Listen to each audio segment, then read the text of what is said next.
adjust yung ating forecast based doon sa binigay natin na values or kinumpute natin rather na values ng ating mga seasonal index. And that is what we mean with having a seasonal index. Naka-based yung ating projection doon sa season na meron tayo.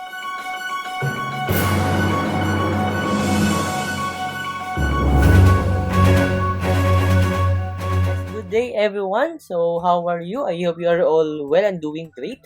In this discussion, we will going to have our next topic regarding the forecasting model. Actually, karugtong po ito ng trend projection before, and this is the trend projection with seasonal variation. So let's start our discussion for this topic. So trend projection with seasonal variation. When we say trend projection, guys, with seasonal variation, this is a linear forecasting technique that includes the seasonal trend in the forecast. Meaning to say, we have here a seasonal trend. Na mamaya, we will define what is a seasonal trend. So, trend projection with seasonal variation will be presented with the following conditions here. First condition is that there is a historical record of actual events. Meaning, meron na tayong historical data, given na siya. Second, the past record of actual events is at least 2 years. So, if we have only 1 year past record of our historical event, more likely, the trend projection with seasonal variation is not that viable to apply in our data because hindi pa po natin nakikita yung actual, yung season, no, yung variation ng season on that trend.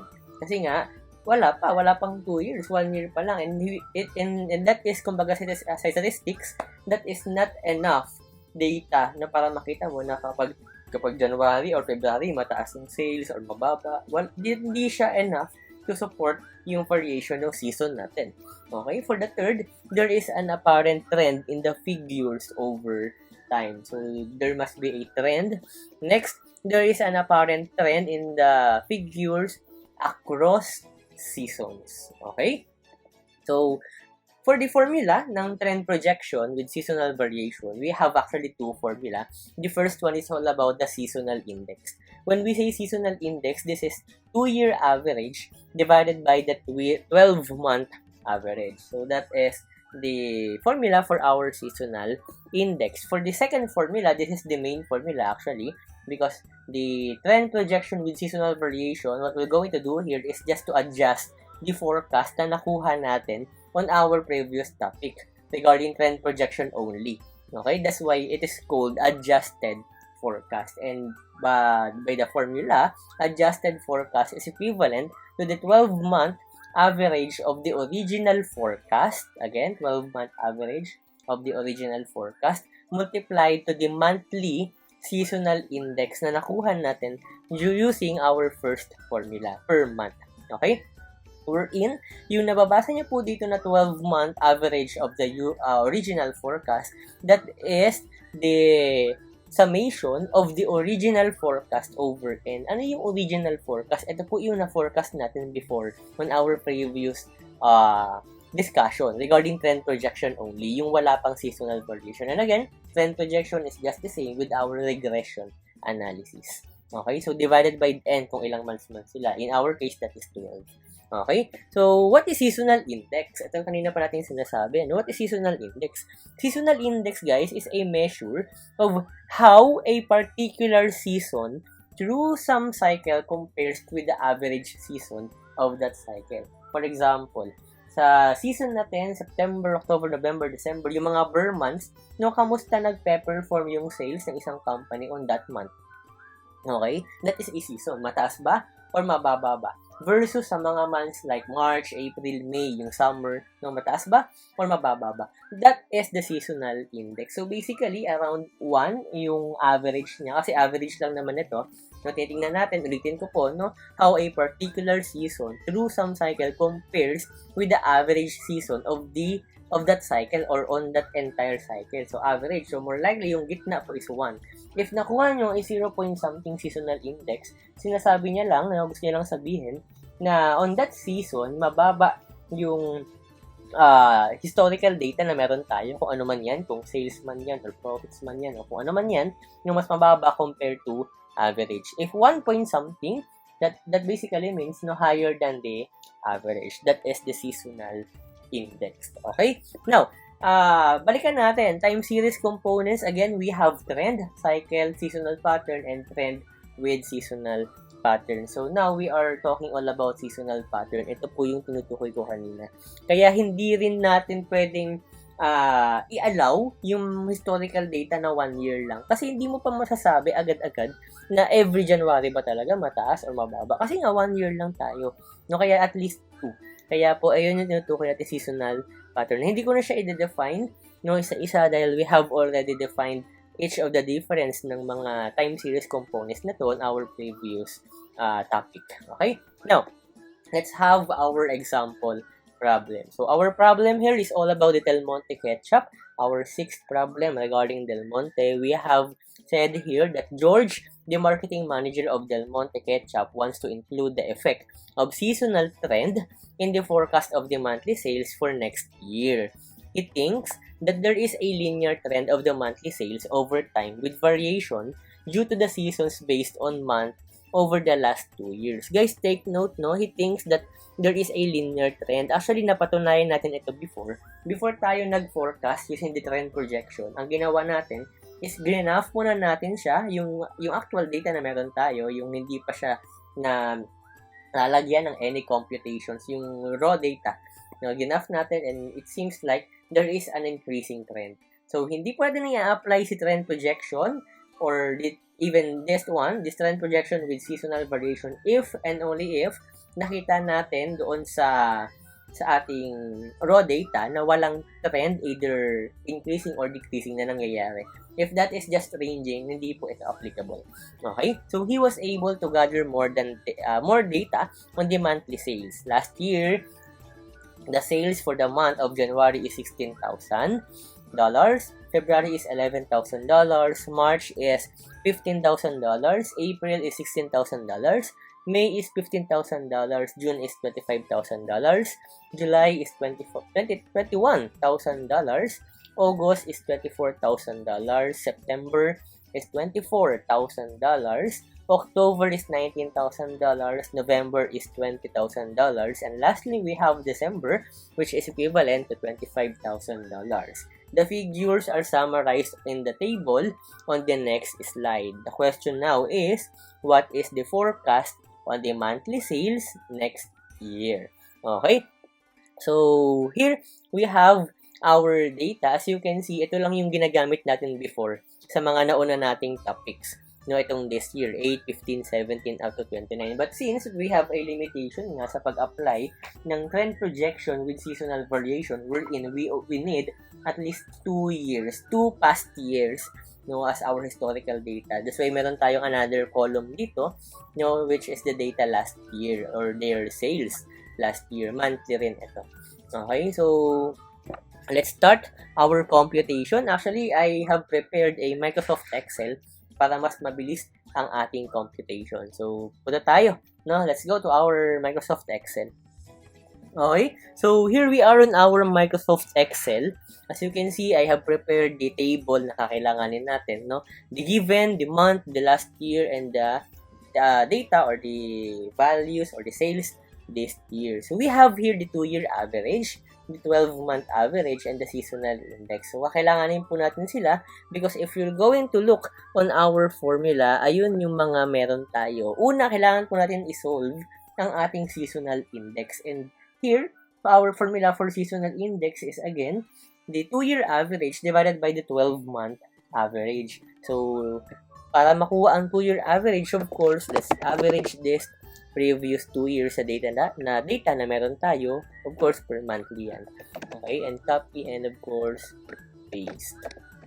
Okay, then let's make this center. Okay, now, for the 12-month average, basically, let's just get the summation of our 2-year average divided by 12.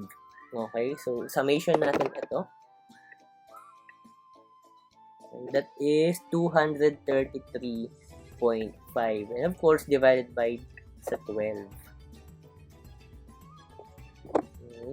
Tayo, divide into 12. So, meaning, our 12-month average will be 19.458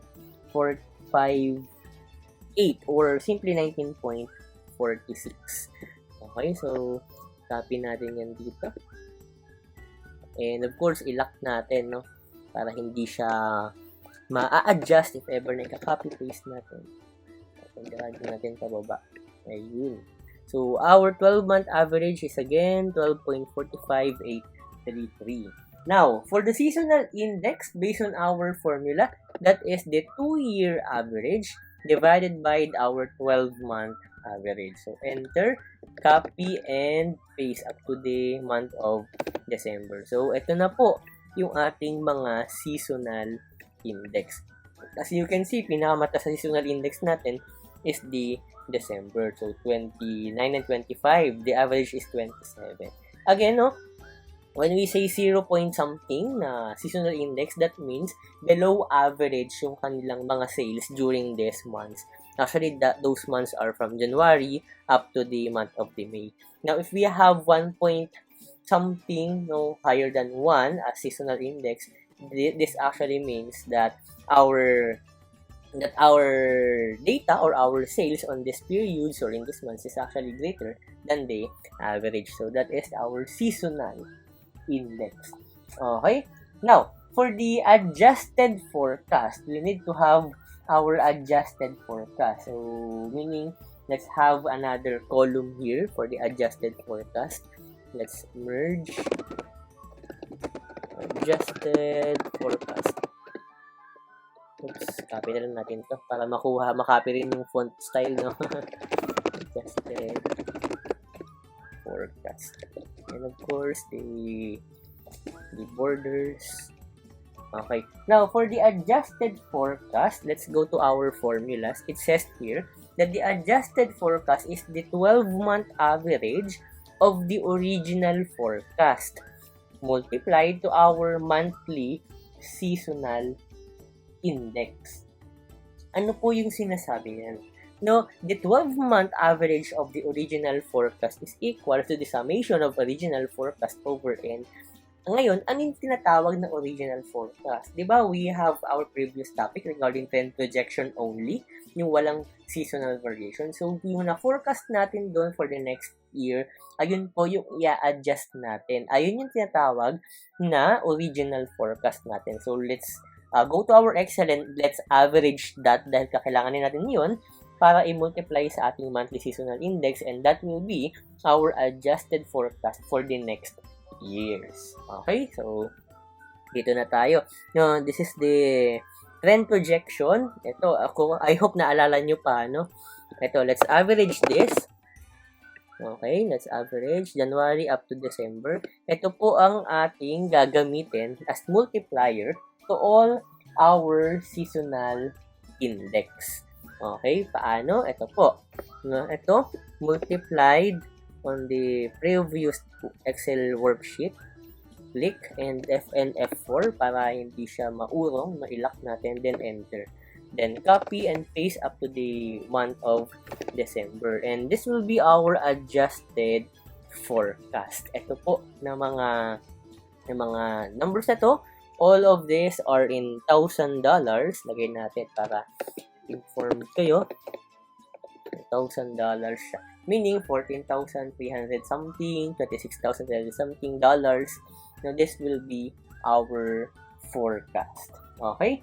So, para malaman if nagkatotoo or not, no, kailangan po natin na makita kung ano yung actual. So, we will go into wait next year. Kumbaga, ito yung last year, ito yung this year, ito yung possible na mangyari naman next year. So, the adjusted forecast. Kung titingnan natin, guys, i-copy natin yung ating values dito, no? Copy and, of course, paste. Paste natin yung values only. Kung titingnan natin, medyo malayo yung iba. So, from 30 to 14, 49, 38, 50, 42. Medyo malayo kasi nga, this one, yung ating bago ngayon, is the adjusted one. Adjusted saan?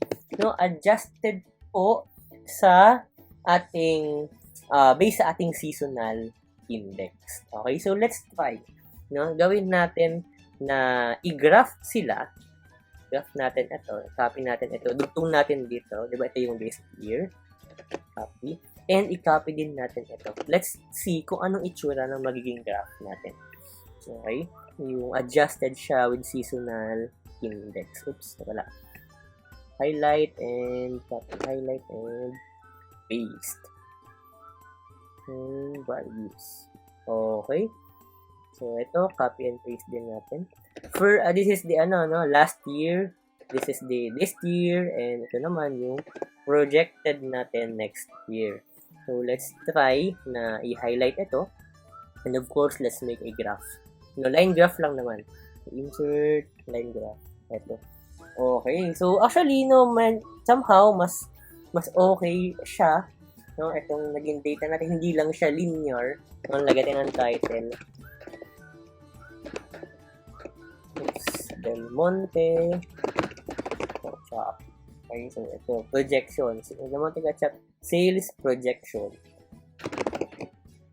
Sales projection. Lagyan natin, trend projection para specific, trend projection with seasonal variation.